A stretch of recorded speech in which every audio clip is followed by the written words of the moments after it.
Bonjour à tous. Ce matin, une de vos journaux, il y en a qui préparent la rentrée scolaire et d'autres qui voudraient la fin de la récréation. La rentrée, c'est pour les enfants, les professeurs. La Voix du Nord, une rentrée sur un nouveau rythme. L'Est républicain, une rentrée scolaire à risque. Et puis, il y a le surveillant général qui rappelle à l'ordre. Le Havre-Presse, Valls siffle la fin des divisions. Le Figaro, Manuel Valls tient tête aux frondeurs. L'Opinion, Valls fait la leçon au PS. Et puisqu'il faut restaurer la crédibilité de la parole politique, Libération, Valls, j'aime les socialistes. Les aventures de Manuel à La Rochelle, Manuel Valls. Mais oui, allez savoir pourquoi c'est plutôt l'ironie qui domine ce matin dans les éditoriaux. Même Dominique Quignot dans La Croix. Manuel Valls a le cœur large, il aime les entreprises et il aime les socialistes. Le Parisien, lui, cite Malik Lounès, vieux routier du PS, commentant l'absence des poids lourds du gouvernement à La Rochelle et notamment les ministres hollandais. Eux, c'est normal, parce qu'ils ont compris que celui qui a été viré par Valls dimanche dernier, ce n'est ni Montebourg ni Hamon, mais bien François Hollande. Mais il y a 2 articles à lire ce matin pour comprendre que ce qui se joue dépasse de beaucoup les guerres de posture des politiques français. 2, en plus de tous les articles qui racontent plus ou moins benoîtement dans Libération, dans le Figaro, l'installation d'un exécutif européen acquis aux exigences allemandes. Le premier est une interview de Lakshmi Mittal dans Les Échos. Oui, l'homme qui ferme les hauts fourneaux après avoir siphonné les savoir-faire européens avec la bénédiction résignée des États. On y apprend que selon lui, l'Europe doit regagner en compétitivité. Entendez baisser les salaires et démanteler le droit du travail. Et puis la réduction des émissions de CO2, il faut laisser tomber, c'est un handicap dans la compétition mondiale. Et l'optimisation fiscale, il faut les comprendre, ces grands groupes, ils travaillent pour leurs actionnaires. On n'a qu'à pas leur réclamer autant d'impôts. La vergogne est la chose du monde la moins bien partagée. Une autre preuve, on la trouve dans la délicieuse page signée Anne Fulda dans le Figaro. Un article pour nous raconter le monde merveilleux de la banque Rothschild qui, de Georges Pompidou à Emmanuel Macron, ressemble à une pouponnière politique. Une récompense aussi, comme pour Nicolas Bazir, ancien directeur de cabinet d'Édouard Balladur, renvoyé depuis en correctionnel dans l'affaire Karachi. Dans la banque, on ne trouve qu'une explication en plus du bienheureux hasard. On recrute les meilleurs, dit-on.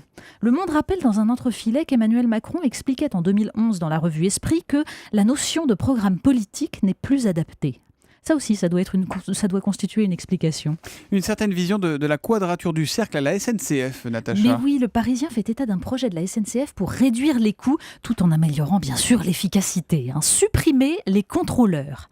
Le conducteur n'a qu'à s'occuper des passagers en plus du reste. Et puis, il y a des caméras dans les wagons. De toute façon, nous apprend le journal, sur le réseau TER, 11,6% des PV sont réglés. Oui, c'est peu. Donc, des contrôles aléatoires seraient plus efficaces. Alors, quand il n'y a plus de morale, plus d'argent et plus de services publics, il reste quoi au juste ? C'est un marronnier, c'est la rentrée. Oui, bien sûr, c'est le sujet du jour avec ses incontournables. Dans Libération, l'hommage aux profs qui change la vie. Dans le Figaro, la pré-rentrée des profs. Dans le Parisien, la gabegie délirante sur les rythmes scolaires. Mais justement, dans le Parisien, il y a un autre article qui nous parle d'école. Ça s'intitule « Albi, une rentrée sans Fabienne ». Un hommage à cette institutrice assassinée le dernier jour de classe par une mère déséquilibrée. Et tout à coup, le reste disparaît. Les rythmes scolaires, l'arbre qui cache la forêt des problèmes. Tout l'inessentiel.